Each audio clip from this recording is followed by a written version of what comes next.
Hey guys, welcome back to Axes and Allies, the Garrison. This is another episode of the YouTube Wars.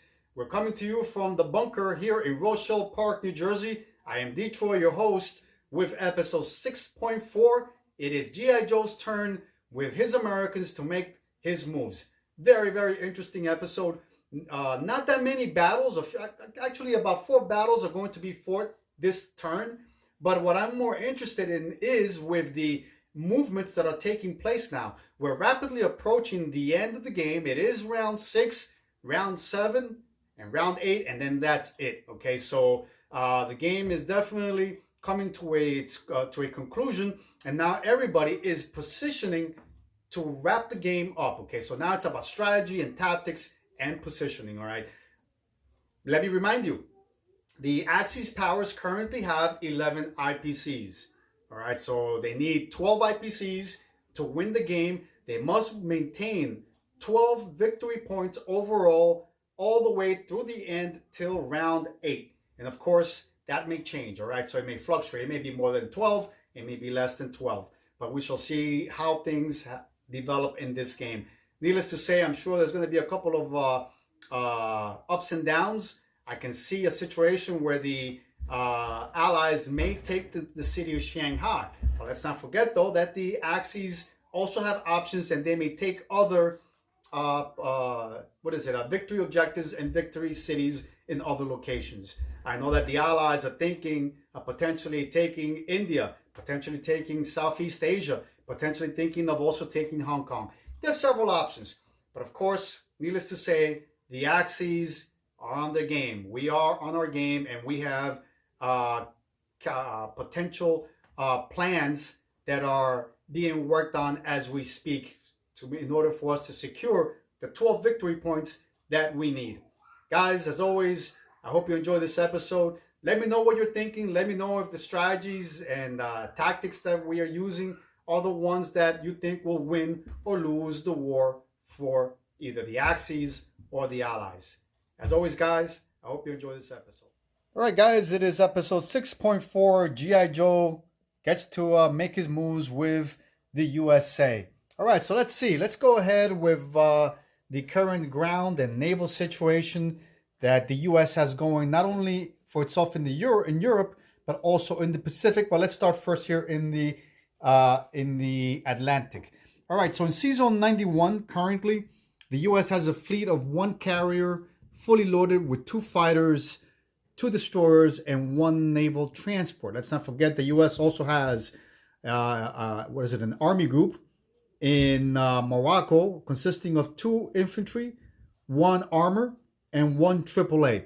All right. Also, let's not forget that the U.S. in Season 101 does have a fleet, okay, with fully loaded naval transports. But instead of American infantry, instead you have British Army personnel on board. So all 2 of those naval transports are loaded with 2 infantry, 1 armor, and 1 artillery, which are on board those 2 naval transports. That fleet itself is made up of 2 destroyers and an aircraft carrier. So let's see. It's going to be very interesting to see what G.I. Joe does in the Atlantic. I'm sure that G.I. Joe is looking to make up some lost ground. Not lost ground, I shouldn't say that. But I'm sure that G.I. Joe is looking to increase the pressure that the U.S. needs to place here in Season 91 so that the U.S. can project its naval power in the Mediterranean and the North Atlantic region. All right, before I switch over to the Pacific side, before reviewing the ground and naval situations in the Pacific, let me review the purchases that the U.S. made with its 73 IPCs that it has for this turn. With those IPCs, the U.S. purchased 1 destroyer, 1 submarine, 4 naval transports, 1 fighter, 1 armored division, and 5 infantry divisions, totaling, I believe, the equivalent of 73 IPCs. All right, so let's go over to the Pacific theater, where the U.S. has a few decisions to make.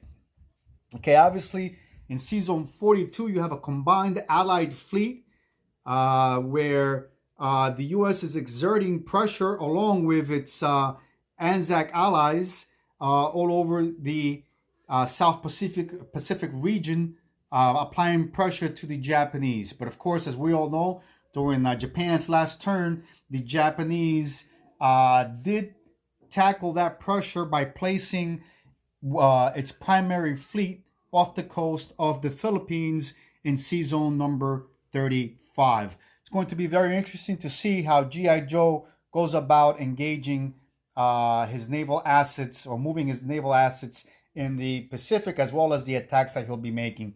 All right, needless to say, the U.S. also has to deal with the pressure that Japan is placing on it. As we all know, Japan has a fleet in sea zone number 6 that is directly threatening Hawaii and Alaska. Okay, so let's see how G.I. Joe goes about with a response to those threats. All right, so let's go ahead then with the combat movements that G.I. Joe made for the Japanese. I believe it was a total of 4 battles that G.I. Joe declared. Let's go ahead and make those declarations. Let me first get a couple of roundels representing the U.S. attacks. Okay, the first attack is going to be in French Indochina, all right, where the U.S. will be attacking. All right, in this battle, the U.S. will be deploying its tactical and its one fighter squadron on board the USS, which carrier is this? The Lexington. All right, this is the USS Lexington at a movement of 1, 2, and 3. So these 2 aircraft are attacking at a movement of 3. They will both have 1 movement left in their fuel gauges. They're attacking the 2 Japanese infantry divisions that are defending French Indochina. All right, there'll be a third attack, a second attack actually. That'll be the attack in Quangsi, where you have 1 U.S. fighter squadron, a P-40, moving south, 1, 2, and 3. All right, and this fighter squadron will be attacking the single Japanese infantry division defending Quangsi. So that's the second battle of the day. And let's go ahead and mark that as a battle for the U.S. as well. And these are the 2 battles that the U.S. will be fighting in the Pacific. So let's go ahead then and make our moves with our combat moves in the Atlantic. All right, our third battle will be for Gibraltar. Okay, you have 1 naval transport in Sea Zone 91. A U.S. naval transport will be picking up that 1 armor and 1 division and 1 infantry division. It'll pick them up and will perform an amphibious operation, landing those units in Gibraltar. Okay, then that attack in itself will be supported, will receive air support from a bomber coming from French Guiana at a movement of 1, 2, and 3. This bomber will have 3 movements left. Let me get a die to depict how many movements that bomber has in its fuel gauge. It'll show that it has 3 movements left. All right. The 2 fighters, all right, that are on board the carrier will also engage at a movement of 1 and will assist with that attack, will provide air support. These aircraft will have 3 movements left in their fuel gauges. Actually, all of the aircraft here have 3 movements left in their fuel gauges. All right, and last but not least, let me mark this battle. It's the 3rd battle. The 4th battle is the battle for Sea Zone 104, where you have a single German U-boat. In this instance, you will have 1 destroyer coming from Sea Zone 101 at a movement of 1, 2, and 3, and it'll attack that U-boat. That attack will be accompanied by an American fighter squadron at a movement of 1, 2, 3, and 4. And because that fighter is coming from the eastern seaboard where there is an air base, that aircraft can move 5 spaces, which means then that this aircraft will have 1 movement left in its field gauge. And those are the 4 battles that the U.S. will be declaring this turn. All right, let's review the order of battle, or the battles that were just fought. Okay, the battles were resolved.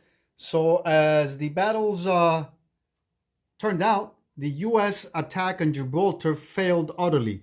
Okay, so all of the attacking U.S. units, which were of 1 armor, 1 infantry, 2 fighters, okay, and 1 bomber, were all destroyed.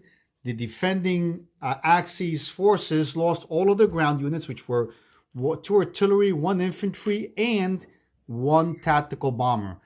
In Gibraltar, you still have standing 2 German Bf-109s, fighter squadrons. So this battle was not successful for the U.S., for the American forces. The battle for season 104. Okay, in this battle, the U.S. was successful. The defending German U-boat was sunk. Victory for the U.S.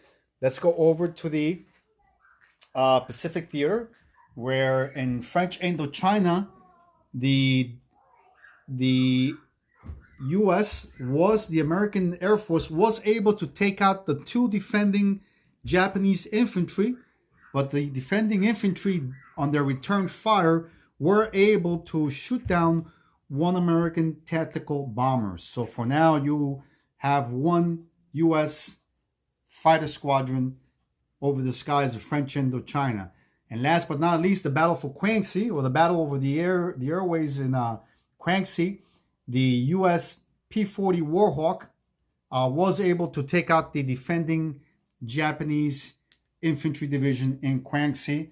The return fire for the Japanese was negative and were unable to shoot down the attacking Americans. All right, let's go ahead then with the non-combat movements. And G.I. Joe, as always, has quite a few of them to make.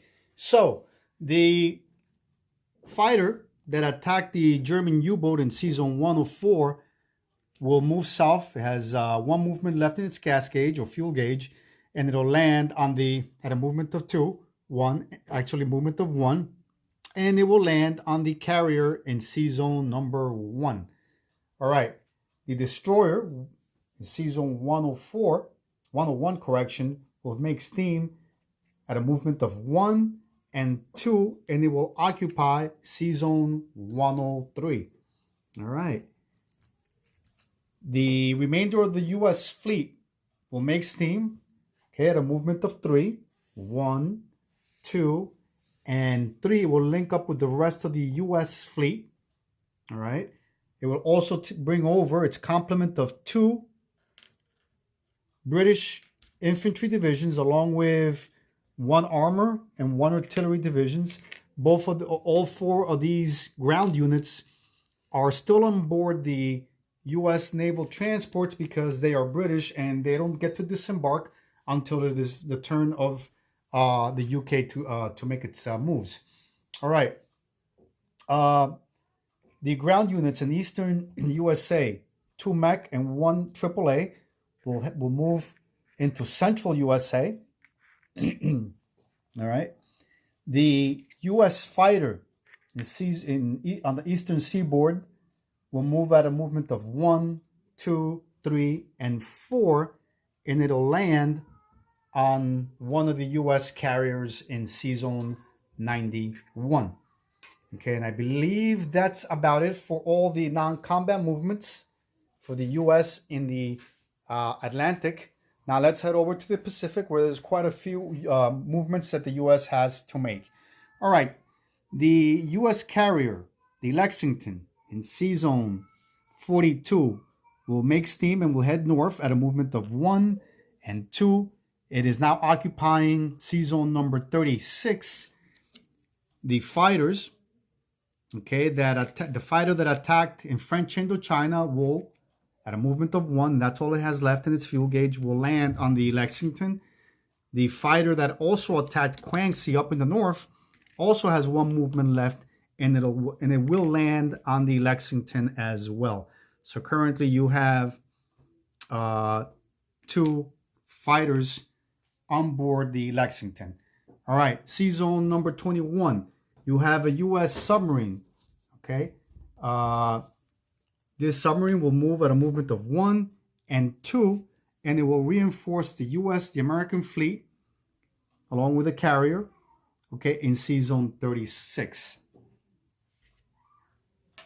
All right, the U.S. fleet, okay, the remainder of the U.S. fleet in sea zone 42 will make steam at a movement of 1 through 55, and 2, and it'll go back to Queensland, off the coast of Queensland, sea zone 54. So the U.S. is performing a tactical retreat, and in part, that's because I guess the U.S. is looking to potentially defend the Hawaiian Islands up in the north. That's what I'm presuming.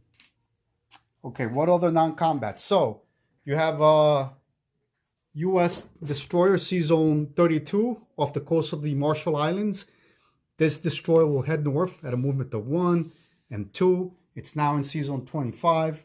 Same thing for the destroyer in Sea Zone 9 at a movement of 1 and 2.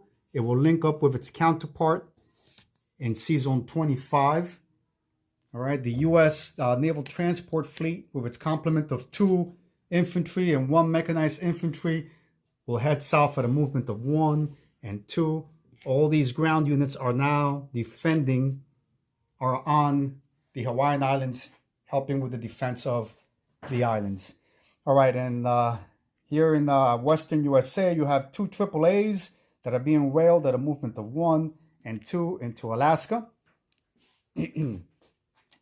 All right, so in addition, Sea Zone 6, you have a situation here where the U.S. Has 2 submarines that are currently in Sea Zone number 6. You have one of those rare moments where you have combatants occupying the same sea zone. The Japanese did place 2 new destroyers, which means then that the U.S. will have to make a decision. Now the decision is to whether leave the sea zone or attack. As it turns out, G.I. Joe chose to leave the sea zone. So the first submarine will be heading to sea zone number 23. All right, a movement of 1 and 2. The other submarine is heading to sea zone 20 at a movement of 2 also as well. 1 and 2. And it's off the coast of Formosa. All right. That's it for the naval movements, and let's go with the last non-combat movement for the U.S. In J-Hole, you have the 1 remaining U.S. Fighter squadron, the P-40 Warhawk, heading south, and it'll make its home in Amway. All right, so let's go ahead then, and let's go ahead with the placements of new units. The U.S. will be placing 1 infantry division in Alaska. The remainder of all the U.S. ground units will be placed in central USA. So that's 4 infantry, 1 armored division, and 4 infantry are all in central USA.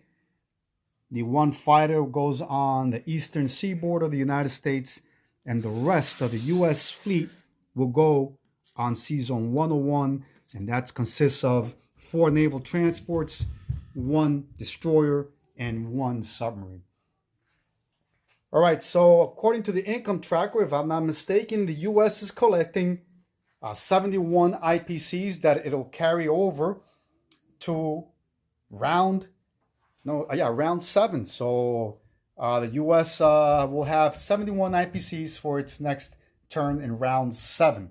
Okay, so definitely very interesting. I can see, I'm a little surprised that Joe actually decided to build up his assets in the eastern seaboard. I see that his the vast majority of his, actually the entirety of all his newly purchased units went to the eastern seaboard of the United States, hence neglecting the Pacific totally. So I'm sure that then that confirms that this fleet in Queensland will potentially make its way north to help defend against the Japanese fleet coming from Sea Zone 6, if that fleet goes there at all, because that fleet, gentlemen, may go somewhere else. Food for thought. That's the interesting thing about this game, that there's so many options, and sometimes what you predict may be the eventual outcome may not be the outcome. Everybody thinks differently. Everybody has different strategies and different tactics that they deploy or use in any conflict. So let's see what happens. All right, guys, I believe this is the end of turn 6.4. The USA is done. It is now the turn of the UK. And now the UK is under the command of Sired Blood. Okay, and my question is, what do you guys think Sired will do? Okay, Sired has built up his ground forces in West India. What is he going to do with these forces? Very interesting. I'm curious to know. All right, guys, so it is the UK's turn. As always, don't forget to bunker down and play.